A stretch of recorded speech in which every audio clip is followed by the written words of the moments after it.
The New York Islanders opened the preseason, and we got our first look at Mathew Schaefer. We'll talk about what he did well, what he needs to work on, and what it means for the Islanders next on today's Locked On Islanders podcast.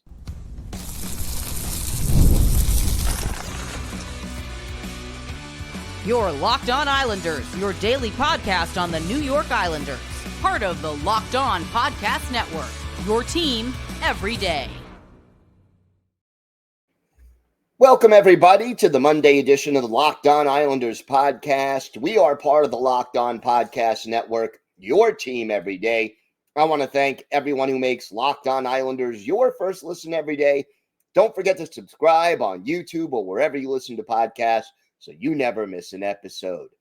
I'm Gil Martin. I've been covering the New York Islanders for almost 2 decades, and I wrote the book Ice Wars on the history of the Islanders' rivalry with the Rangers from 1972 to the modern era. So glad you could join us today to talk a little Islanders hockey.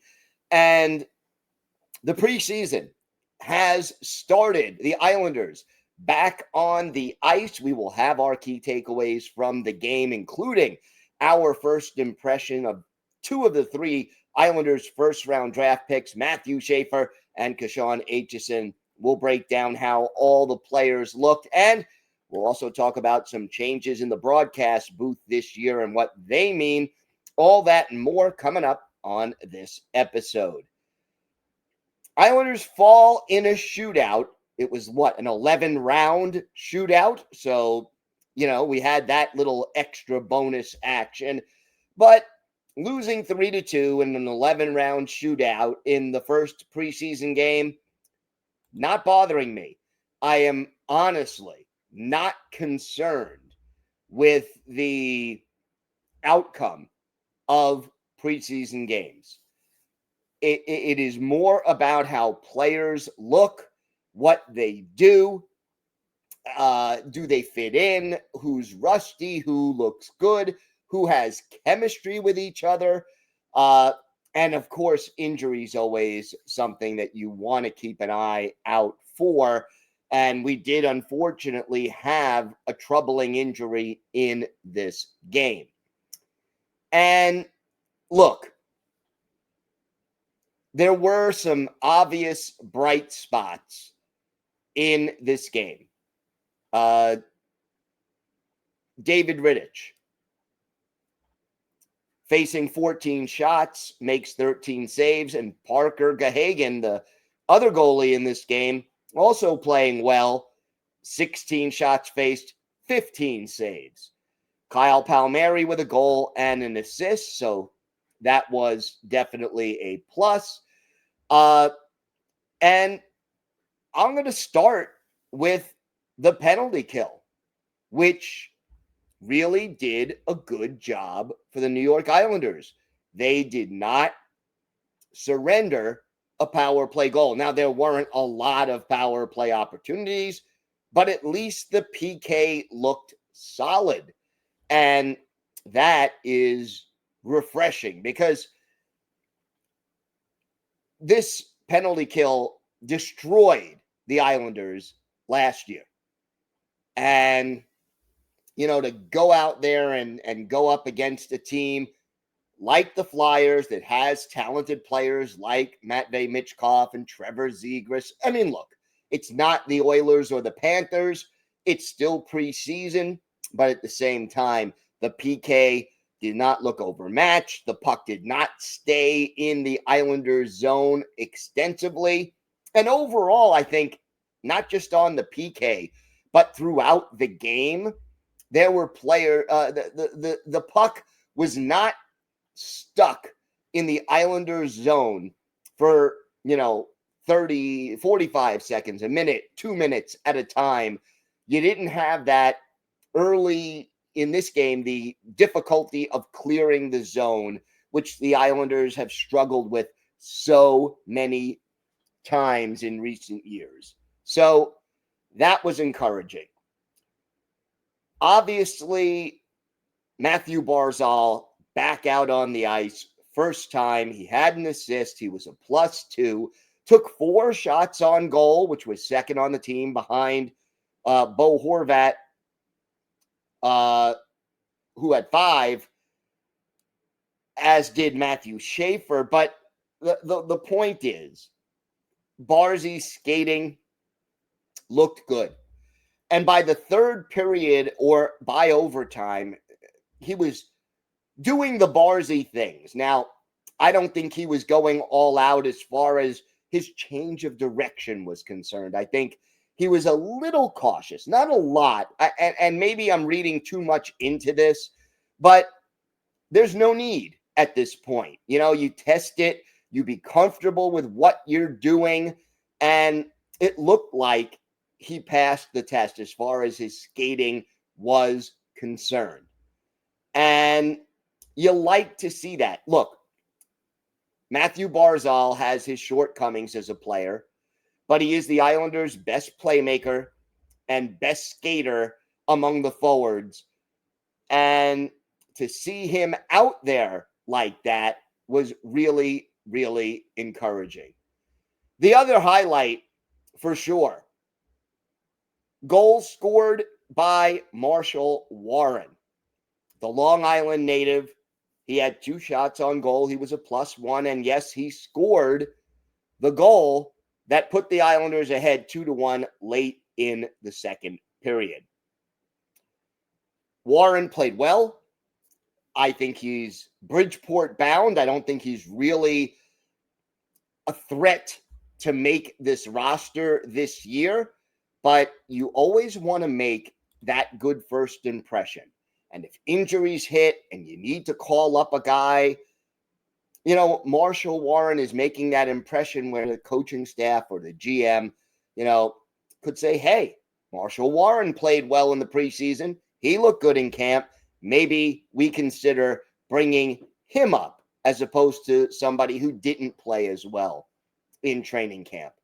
And you love seeing the Long Island native go out there and make a play like that. So congratulations to Marshall Warren for that preseason goal. And, it was good to see. Jonathan Drouin showed a couple of things like that.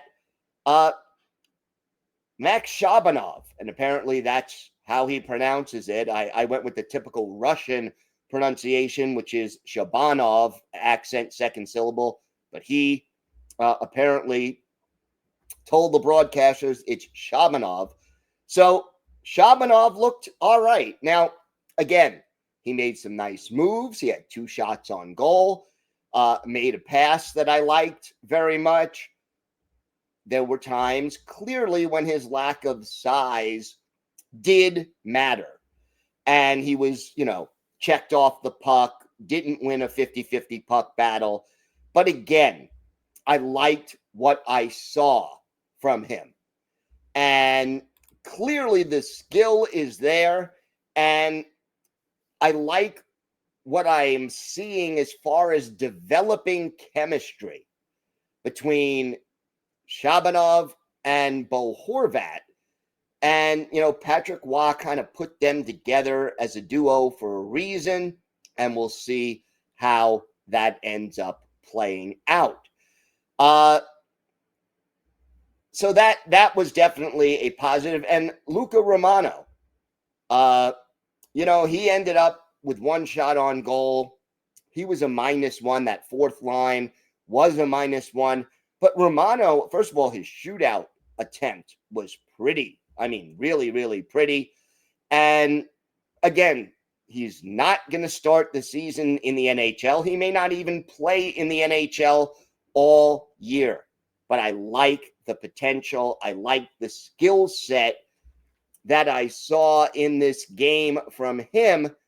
And, again, it's preseason game 1.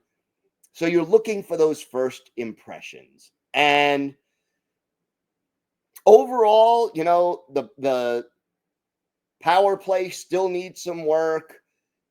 There are still, things this team can improve upon. But for preseason game 1, it was great to see the Islanders back on the ice. Great to see, that Mathew Barzal is out there and can skate and can play. And obviously, how Barzy feels tomorrow when he wakes up in the morning. That'll be interesting, whether or not he's ready to go for the next preseason game, or whether he ends up taking, the next game off and coming back Thursday. We'll see all of that, but encouraging signs, to say the least, and great to have Islanders hockey back. But 2 of the 3 first-round picks, Mathew Schaefer, Kashawn Aitcheson, both played in this game. We're going to break down what happened with them, including a controversial hit that may have injured one of those 2 players. We've got that and a whole lot more still to come on today's Locked On Islanders podcast. Today's episode is brought to you by Monarch Money. Most people can't name all their financial accounts or even what they're worth, whether it's 401ks, properties, or investments. And when you don't have the full picture, you can end up leaving money on the table. That's why there's Monarch Money. It's an all-in-one personal finance tool that brings your entire financial life together in one clean, easy-to-use interface on your laptop or your phone. Monarch is built for people with busy lives. If you've put off organizing your finances, Monarch is for you. Monarch does the heavy lifting for you. You can link all your accounts in minutes, see clear data visuals, get smart categorization of your spending, and finally feel in control of your money without ever touching a spreadsheet. And if you have a significant other, Monarch can really help both of you stay on the same page with your finances. So don't let financial opportunities slip through the cracks. Use code LOCKEDONNHL at monarchmoney.com in your browser for half off your first year. That's 50% off your first year at monarchmoney.com with code LOCKEDONNHL. Great to see Mathew Schaefer out there on the ice. And overall, I think he looked good.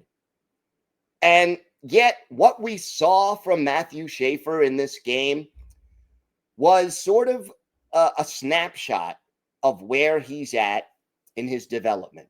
His skating, his passing, his offensive game, already NHL caliber. And like I said, 5 shots on goal. Clearly, he was eager to show the fans, the coaches, the front office what he was capable of doing, and his teammates. Let's face it, he wants to impress them as well. And his offensive game, his skating, already NHL caliber. There is no doubt that this kid should have a really bright future. And based on what I saw in this game, he's definitely getting the 9-game tryout and probably staying with the big club for the rest of the year. Now, how he does in the rest of training camp, any other preseason games he gets into, obviously will play into that. But in addition to seeing the good things that he did, we also saw some of the things that he needs to work on. And for an 18-year-old kid playing in his very first NHL preseason game, that's exactly what we expected, right? So, okay. Defensively, his positioning at times was good. At times, he was caught out of position, and that set up some scoring chances for the Flyers. No question about that. And the physical aspects of the game. There were times when he was moved off the puck, didn't win a 50-50 puck battle. If I'm an Islanders goaltender, do I want to rely on Mathew Schaefer right now to clear a power forward out from in front of the Islanders goal? No. But that's why they paired him with Scott Mayfield, right? And I think Mayfield did his job when it came to, being alongside of Schaefer, kind of helping him out, covering for him, etc. I think Schaefer looked good on the power play. He looked good in the shootout. So The two things that he really needs to work on the most is defensive positioning, number one, and the physical aspects of the game, number two. And it will take him some time to develop those two aspects of his game. And I'm going to say it right now. So, everydayers, please mark this down, because I'm saying it here on September 22nd, before the season even starts. There are going to be moments this season, no matter how well Mathew Schaefer plays, where he's going to make a defensive mistake or get out muscled for a puck or be out of position and or gives the puck away, and fans are going to be shaking their heads and saying, what the heck was he doing? Why wasn't he, why did he do that? Why didn't he do the other thing that he could have done? Why didn't he pick up his man? Whatever the case is, it's all part of the learning curve. And as long as we have a talented rookie like Mathew Schaefer on a team that at its best can realistically hope to battle for one of those last playoff spots in the East if everything goes right, you got to live with the ups and downs of Mathew Schaefer. And I think as the season progresses, the ups will increase, the downs will decrease. We'll see fewer of them, but it's going to be a learning curve. It's going to be a process. And long term, I am willing, as an Islander fan and as someone who is covering this team, I am willing to live with the ups and downs, knowing that, while progress isn't linear, this kid, he's smart, he's mature, he's going to make progress. And that was encouraging. So a nice, strong debut for Mathew Schaefer, and hopefully just the beginning of what else we can see from him.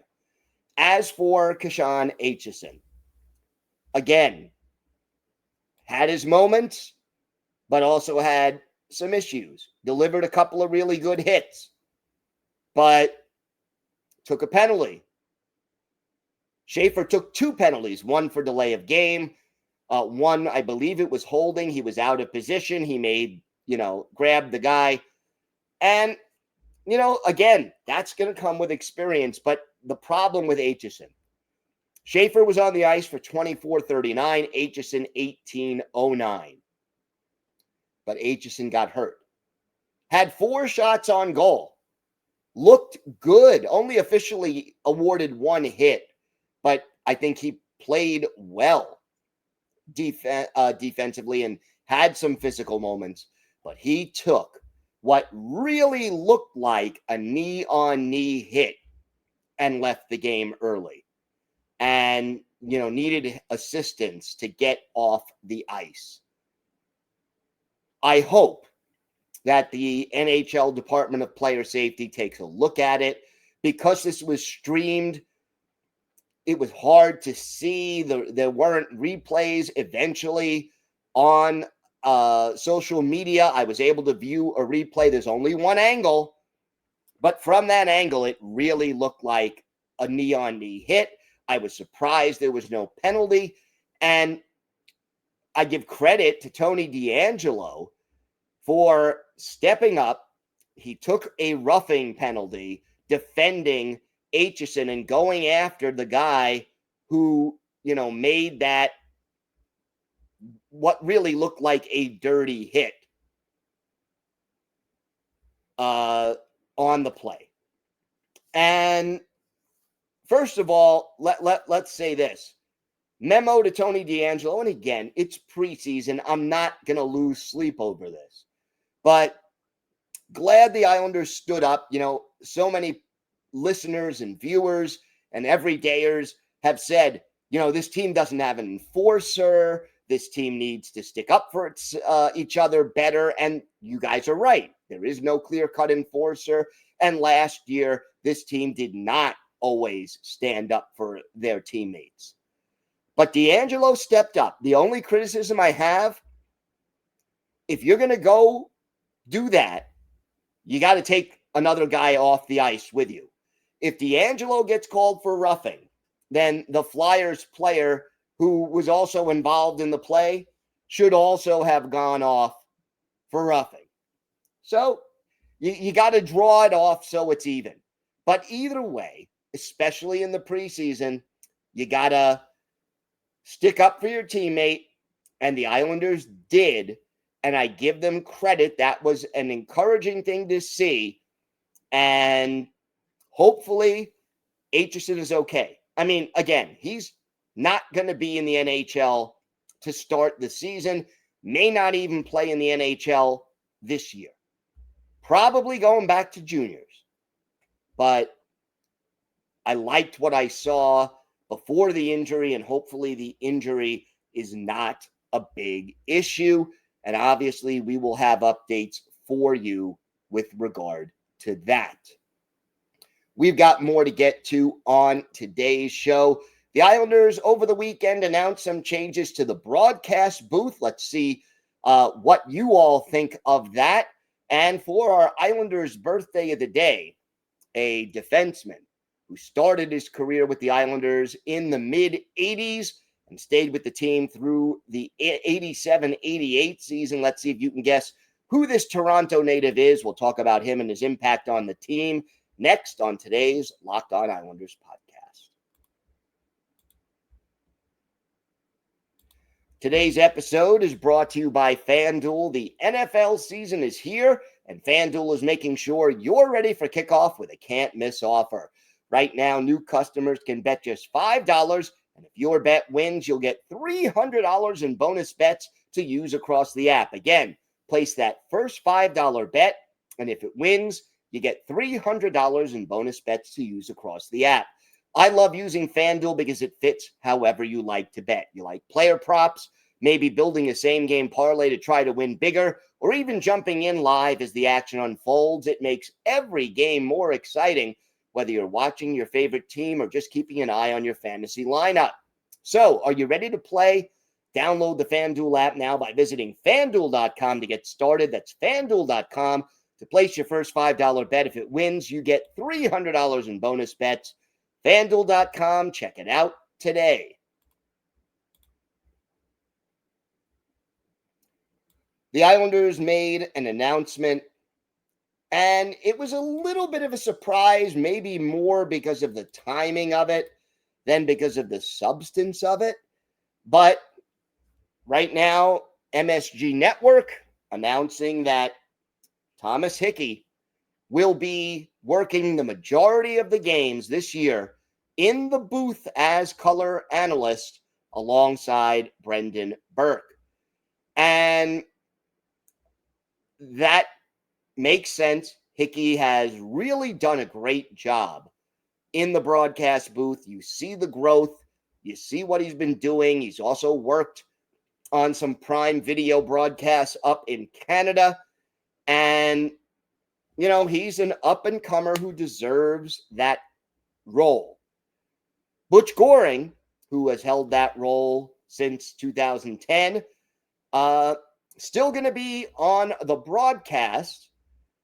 Some games he'll be the analyst with Brandon Burke.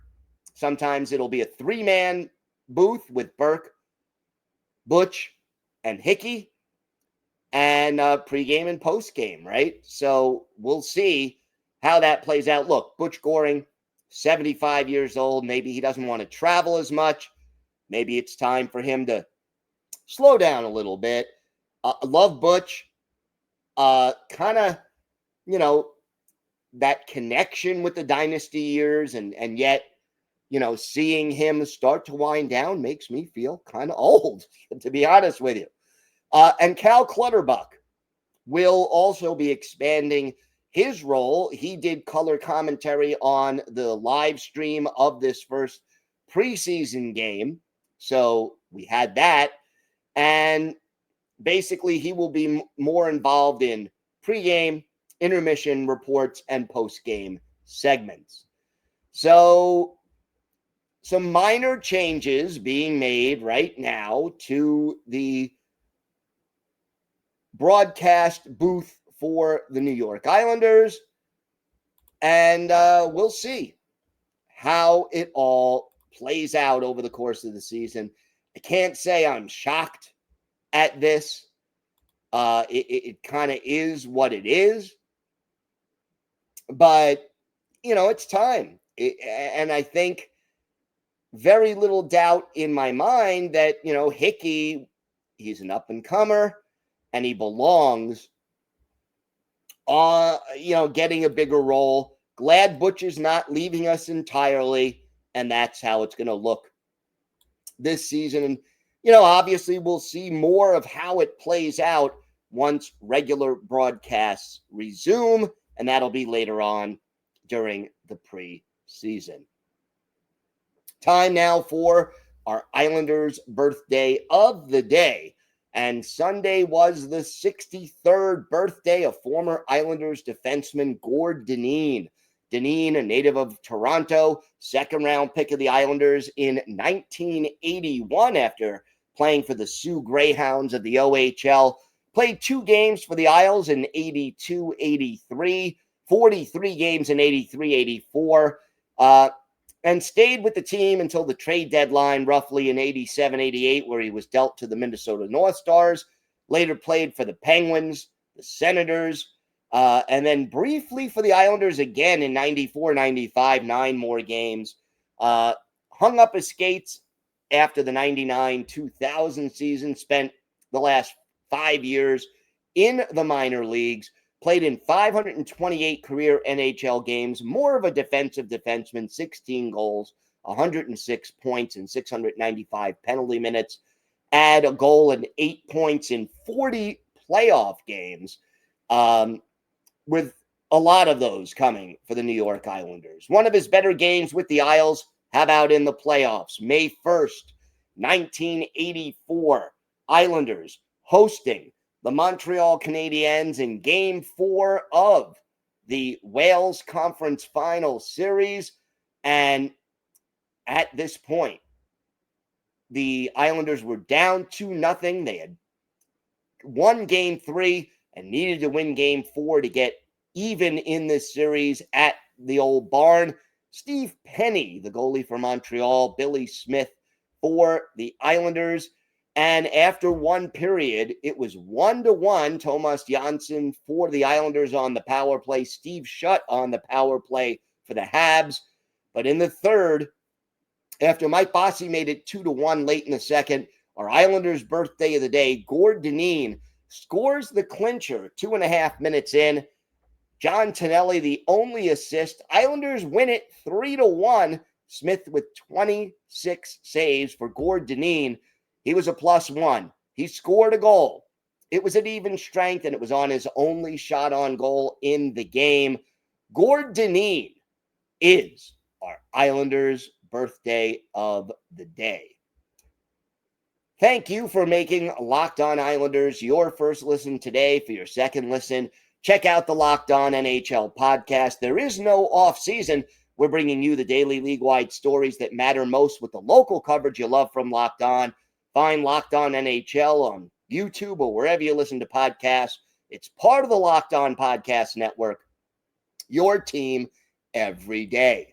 If you have a question, a comment, maybe a topic you'd like us to discuss on a future episode, email us at lockedonislanders@gmail.com. If you leave your first name and where you're from, we're happy to mention you on the show when we discuss whatever's on your mind. And we will have a mailbag question on tomorrow's show, so make sure you join us for that.